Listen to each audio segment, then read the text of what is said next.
હવે હું આમંત્રિત કરીશ સ્વામી આર્યાનંદજી મહારાજ રામકૃષ્ણ મઠ ભુવનેશ્વરથી ખાસ આવ્યા છે અને એમનો વિષય બહુ સરસ છે જેને આપણે ખૂબ જરૂર છે. આત્મવિશ્વાસ કેવી રીતે પ્રાપ્ત કરવો એ આજના અત્યારના સમયમાં ખૂબ જરૂરી. તો મહારાજને નમ્ર વિનંતી કે આત્મવિશ્વાસ કેવી રીતે પ્રાપ્ત કરવો એ ઉપર આપણને માર્ગદર્શન કરે સ્વામી આર્યાનંદજી મહારાજ.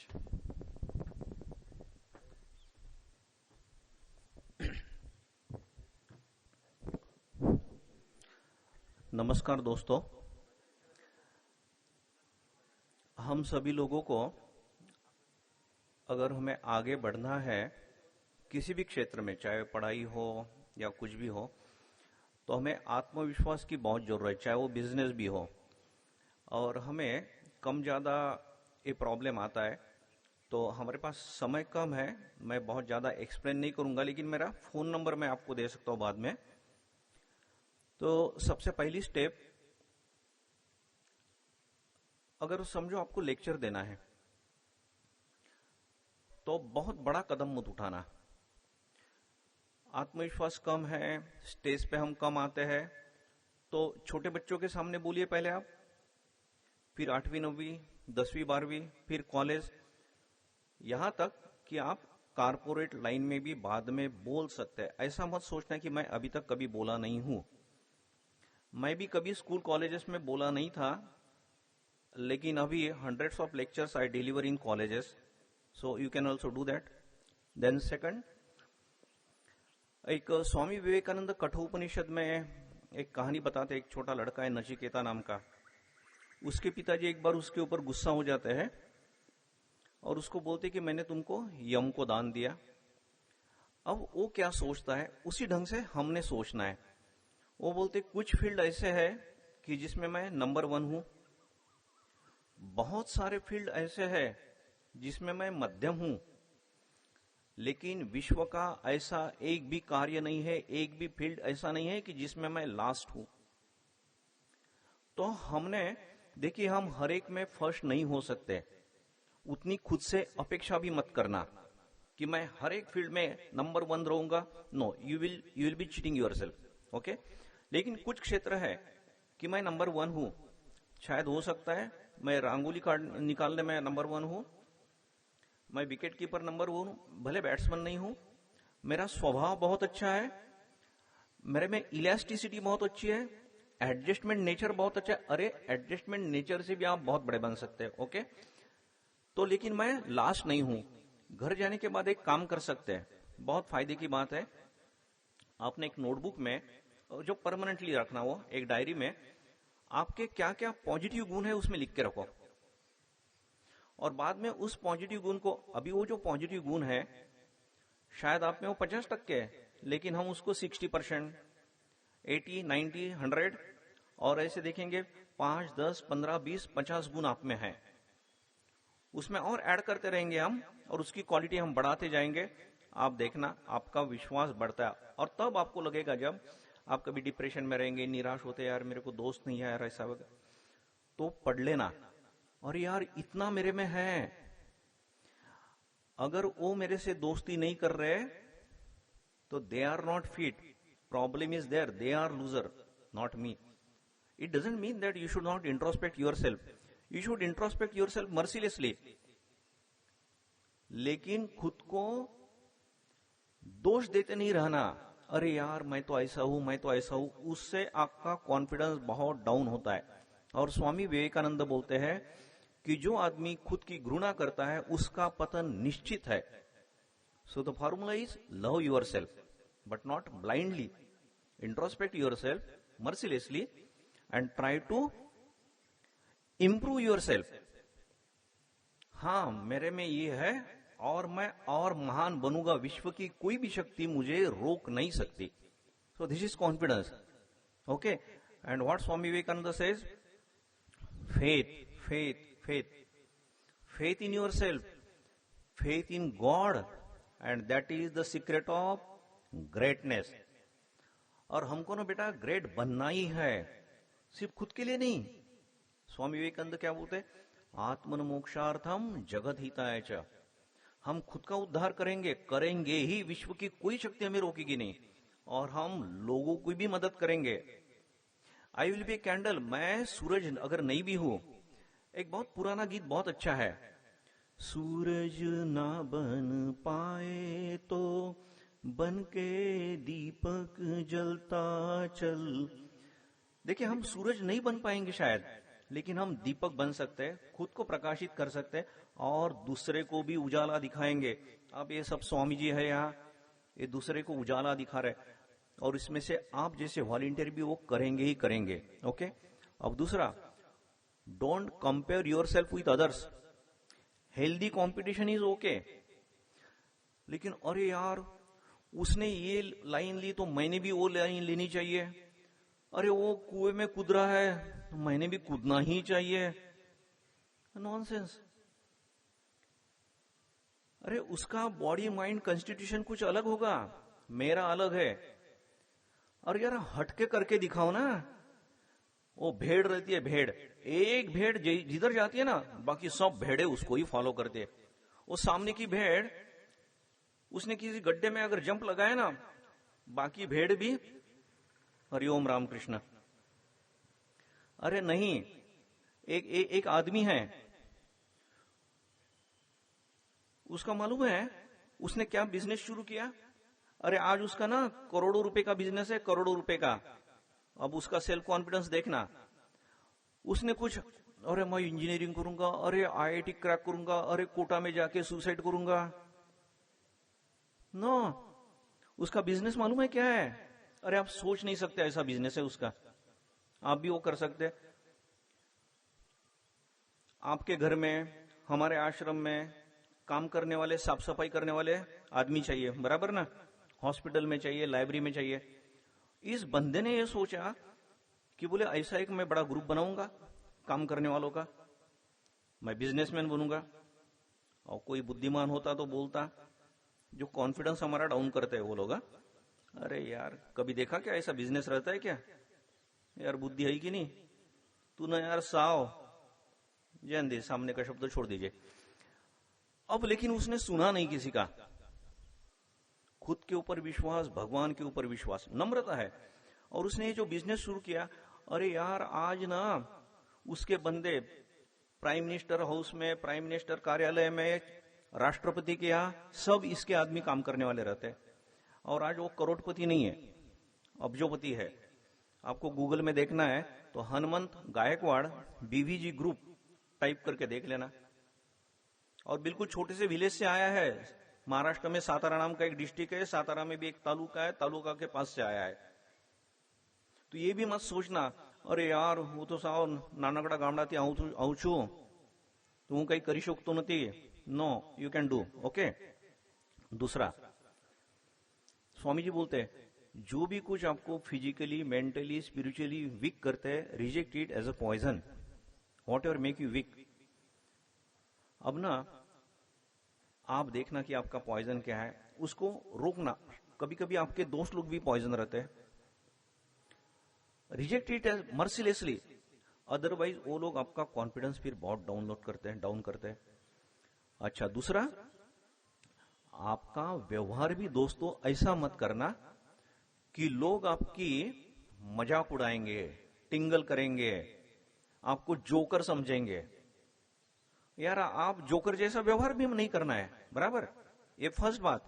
और दूसरा, अगर कोई दोस्त, इवन आपके रिलेटिव, इवन मम्मी पापा भी आपकी डिग्निटी को हर्ट करते हैं, तो पोलाइटली किंतु फर्मली बोलना, प्लीज ऐसी मजाक नहीं करना, मुझे अच्छा नहीं लगता। मैं सोशल हूं, हंसी मजाक करता हूं, लेकिन मेरी डिग्निटी आप हर्ट कर रहे हैं, मेरा उससे कॉन्फिडेंस खत्म होता है, प्लीज भाई मैं रिलेशन आपके साथ हमेशा के लिए खत्म करूंगा। ओके। और जैसे बोला ना कि हमने जोकर जैसा नहीं रहना है। There are two personalities, one personality of a monkey, always restless, एक जगह शांत बैठ ही नहीं सकता।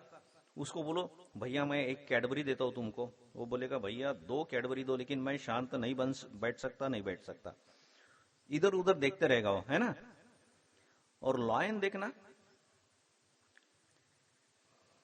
किसी ने पार्लियामेंट में ठहराव करके उसको राजा बनाया है हमने लॉयन को, अरे उसकी पर्सनैलिटी वैसी है। और देखो कैसा शांति से चलता है वो, अगर देखना भी है तो धीरे से देखेगा वो, बराबर। तो हमारी पर्सनैलिटी मंकी की पर्सनैलिटी नहीं होनी चाहिए। ओके। दूसरा, गीता जी में एक श्लोक है, स्वधर्मे निधनम श्रेय परधर्मो भयावह। आप बोलेगे यार क्रिश्चियन हिंदू मुस्लिम ये धर्म है क्या? नहीं, हमारा धर्म हमारे लिए अच्छा है, स्वधर्म हमारे लिए अच्छा है, उसमें मरना अच्छा है। दूसरे का धर्म भयावह है। माने क्या कि मेरा जो साइकोलॉजिकल एटीट्यूड है, बॉडी माइंड कॉन्स्टिट्यूशन है, फाइनेंशियल है, आजू बाजू की परिस्थिति है, उसके हिसाब से मैंने मेरी लाइन चूज करनी है। इसको इंग्लिश में बोलेंगे हम path of least resistance. Amitabh Bachchan अगर बोलता है कि ना यार कुछ पढ़ा नहीं इसमें, मैं तो लता मंगेशकर बनना चाहता हूं, क्या होता? शायद सामने कटोरा लेके बैठते अमिताभ बच्चन, है ना। और अगर सचिन तेंदुलकर ने बोला होता, अरे यार क्या दिन भर बैटिंग करो, तो अमिताभ बच्चन देखो यार 15 मिनट स्टेज पे आता है और करोड़ रुपए कमा के जाता है, मैं अमिताभ बच्चन बनूंगा। तो वहां एक दूसरा कटोरा सचिन को देना पड़ता है ना। हमने प्रयास नहीं करना चाहिए, ऐसा नहीं, लेकिन पहले देखना कि मेरा सॉलिड पॉइंट क्या है, उसको पकड़ो, बाद में दूसरा भी प्रयास कर सकते हैं। ओके। और एक पॉइंट, स्लो बट स्टेडी। एक लड़का है 10वीं में, उसको सिर्फ 50% का मार्क है, अब बहुत लो कॉन्फिडेंस होना चाहिए उसका, है ना, लेकिन नो, बोले यार मेरी बुद्धि कम है, थोड़ी कम है, बहुत ज्यादा नहीं है, लेकिन मैं स्टेडी चल सकता हूं। 12वीं में 60% है उसको, बीएससी में एडमिशन लिया, first year second year third year 65 70 75, America गया, पढ़ाई की, 2 कंपनी खरीदी है वहां से उसने, आज अब्जोपति है। ओके। और गुजराती में हम क्या बोलते हैं, जेओ संग तेओ रंग। मुझे आता है थोड़ा थोड़ा गुजराती, ओके। तो ना फिर संग किसका करेंगे? आपको अगर कॉन्फिडेंस चाहिए, कंसंट्रेशन चाहिए, जैसे भी आत्मदीपानंद जी ने बोला कि हमारे रोल मॉडल है यूथ के लिए स्वामी विवेकानंद। आप बोले कि स्वामी जी इतना समय नहीं मिलता पढ़ने के लिए, बराबर, तो आप अगर मेरे ग्रुप में अगर जुड़ते हैं तो मैं रोज आपको स्वामी विवेकानंद का 5 मिनट का कुछ भेज सकता हूं विथ सम कोटेशन। और आपको अभी समय हो रहा है, 1 मिनट में मैं रुक जाऊंगा, तो आपको देखिए अभी 10 मिनट में आपका कॉन्फिडेंस जितना मुझे बढ़ाना है मैं उतनी चेष्टा की, लेकिन इतना आसान नहीं है, और एक्सप्लेनेशन इट वाज नीडेड। आपको कुछ भी समस्या है इस विषय के बारे में, या कंसंट्रेशन पढ़ाई के बारे में, काउंसलिंग कुछ प्रॉब्लम है, यू कैन कॉल मी। और मेरे ग्रुप में आप जोड़ना चाहते हैं तो वो भी कर सकते हैं। तो स्वामी जी के अच्छे कुछ रोज आपको मिलेंगे। मैं आपको मेरा नंबर दे रहा हूं, those who are interested they can take, compulsory नहीं है सबको, लेकिन कभी रखना, ऐसा भी होता है कभी कभी बहुत संकट आता है, आप लोग किसी से शेयर नहीं कर पाते हैं। मेरा नाम है स्वामी आर्यानंद, मैं यहां 10 साल रह चुका हूं पोरबंदर में, और मेरा नंबर है 9921331314। Again I will repeat, 9921331314। और आप सबके साथ कुछ आइडिया शेयर करते समय बहुत आनंद हुआ, आपको देख के बहुत आनंद हुआ। आप लोगों के लिए मैं बहुत बहुत प्रार्थना करता हूं, और आपको बहुत बहुत धन्यवाद। 10 મિનિટ મને એક વિષય આપવામાં આવ્યો છે, જીવન અને મૂલ્ય। એક પ્રસંગના માધ્યમથી આપણે સમજવાનો પ્રયાસ કરતી કે સ્વામીજી આજે પણ જીવંત છે, એની અનુભૂતિ થઈ। એક ઘટના બની, અમારે રામકૃષ્ણ આશ્રમ રાજકોટમાં દર વર્ષે ડિસેમ્બરમાં સ્વામી વિવેકાનંદ જન્મ જયંતિ સ્પર્ધા ઉજવવામાં આવે છે। 56 વર્ષથી. આ વખતે 8,000 વિદ્યાર્થીઓ એમાં ભાગ લીધો. 19 તારીખે અમારે હિન્દી મુખપાઠની અમારે ત્યાં સ્પર્ધા હતી. એક બહુ સરસ મજાની ઘટના બની. એ ઘટનાએ અમને હલબલાવીને રાખી દીધા. બીજા ધોરણની નાનકડી દીકરી એને એવું અમારી સમક્ષ એક ઉદાહરણ પ્રસ્તુત કર્યું કે સ્વામીજી જેમ કે છે કે જે મને વાંચશે ને એનામાં મારી શક્તિ આવશે, એને અમને પ્રત્યક્ષ અનુભૂતિ થઈ અમને. અને એ દીકરીના ટચમાં અમે છીએ, હું છું, અને એનો હું તાજનો હું સાક્ષી છું. એક એવી અદભુત ઘટનાનું વર્ણન તમારી સમક્ષ કરીશ. એ આરના બીજા ધોરણમાં ભણે છે અને એમને હાડકાની અંદર, શરીરમાં જેટલા હાડકા છે એમાં રસી થઈ ગયા. એક એવો પ્રોબ્લેમ ક્રિએટ થયો, તાત્કાલિક હોસ્પિટલ એને લઈ જવામાં આવી અને ડોક્ટરે એમ કીધું કે જો આને તાત્કાલિક સારવાર જો નહીં આપવામાં આવે તો કદાચ આગળ જતા કેન્સરમાં આ પરિણમે અને કદાચ એવું બની શકે કે કોઈ દિવસ ચાલવા માટે આ સક્ષમ નહીં રહે. અને એક તો ડોક્ટરે કીધું એમના મમ્મી પપ્પાને કે 21 દિવસ સુધી આમને હોસ્પિટલમાં રાખવી પડશે, રોજના 6 બાટલા ચડાવવા પડશે અને એટલી બધી એન્ટીબાયોટિક આપવાની છે કે કદાચ એની આડઅસર પણ થઈ શકે. તો તમે એના માટે તમે મંજૂર છે? તમને સ્વાભાવિક છે કે મા બાપ તો એ હાથ પાડે. એ દીકરીને એના મમ્મી એમ કીધું કે 2 હાથની અંદર એક પણ વેન એવી નહીં હોય કે જેને પંક્ચર કરવામાં નહીં આવ્યું હોય. 2 હાથ સોજી ગયા હતા એ છોકરીને. એ હોસ્પિટલમાં છે, બાટલા ચડે છે અને એના મમ્મી એમ કીધું કે છોકરી એક વખત પણ રડી નથી અને ફરિયાદ નથી કરી. એ છોકરી અમારે ત્યાં હિન્દી મુખપાઠ સ્પર્ધામાં એને નામ નોંધાયું હતું. જયારે સારું એને ત્યારે સ્કૂલમાં જયારે નામ નોંધાયું ત્યારે એની તબિયત સારી હતી. એ 8 લીટીનો એક ફકરો હતો મુખપાઠનો, સ્વામી વિવેકાનંદનો હિન્દીમાં. એ પાકો કરતી હતી. એક સાઈડ પાકો કરે ને એક સાઈડ એને બાટલા ચડે. અને એ વારંવાર એને જે રિપીટ થયું.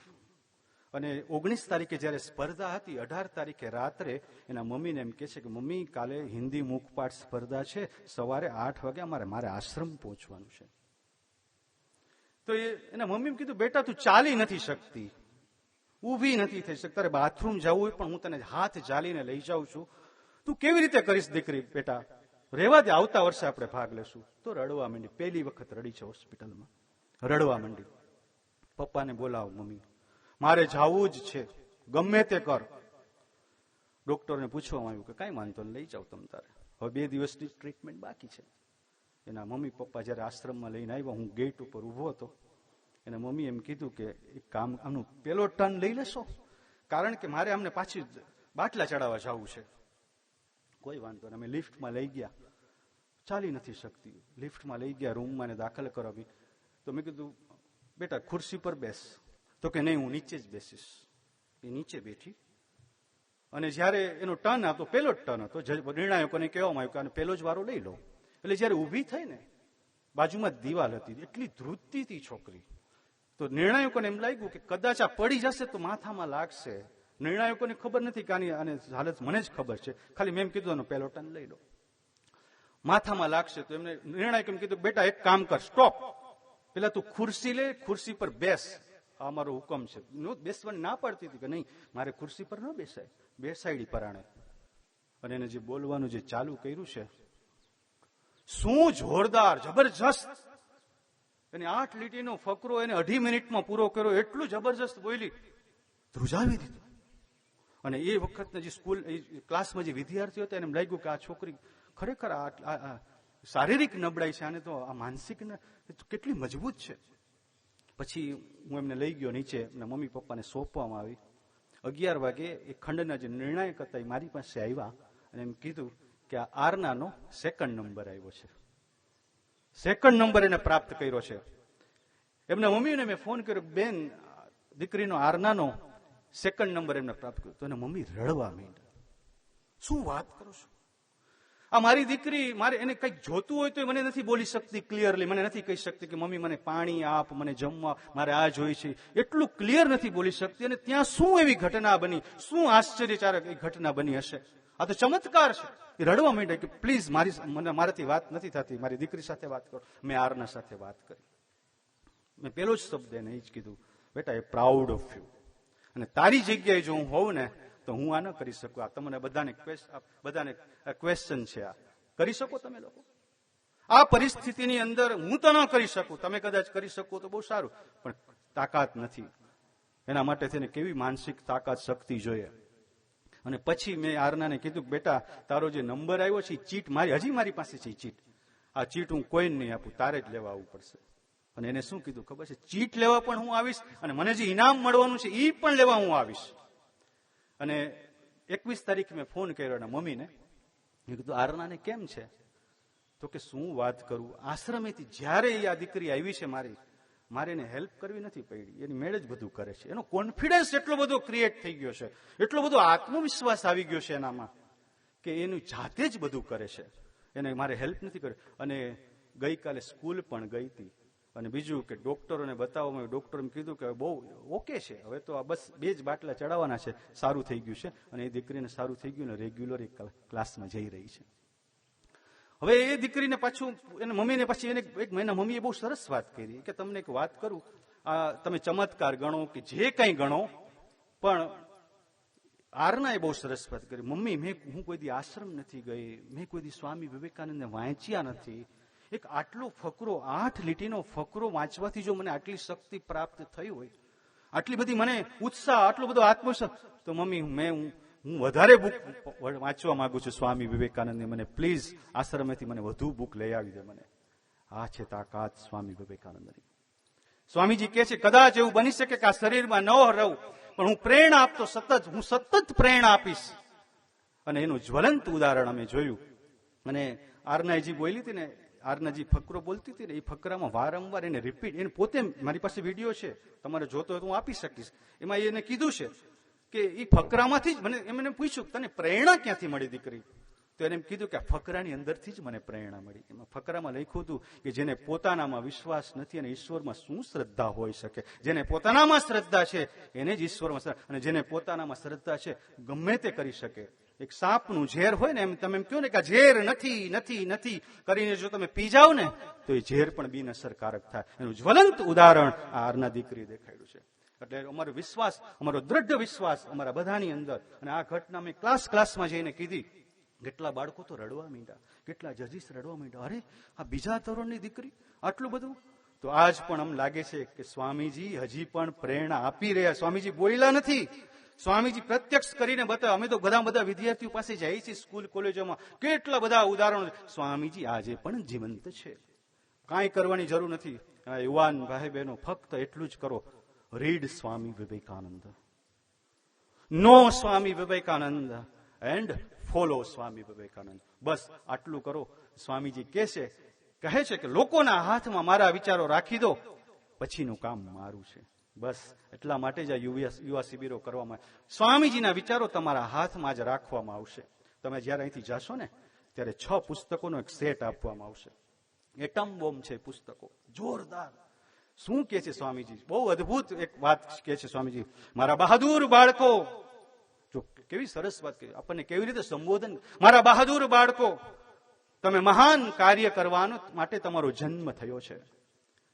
અરે આકાશ તૂટી પડે તો પણ શું, ઉભા રહો અને કામ કરો. આ છે સ્વામીજી અગ્નિવાણી, અગ્નિપંત્ર. તો એક નમ્ર વિનંતી બધાને, હાથ જોડીને અહીંથી જાઓ છો, સ્વામીજીને પુસ્તક આપવામાં આવશે, રોજ એક વાંચો. શું શક્તિ આવશે એની અંદર, અદભુત.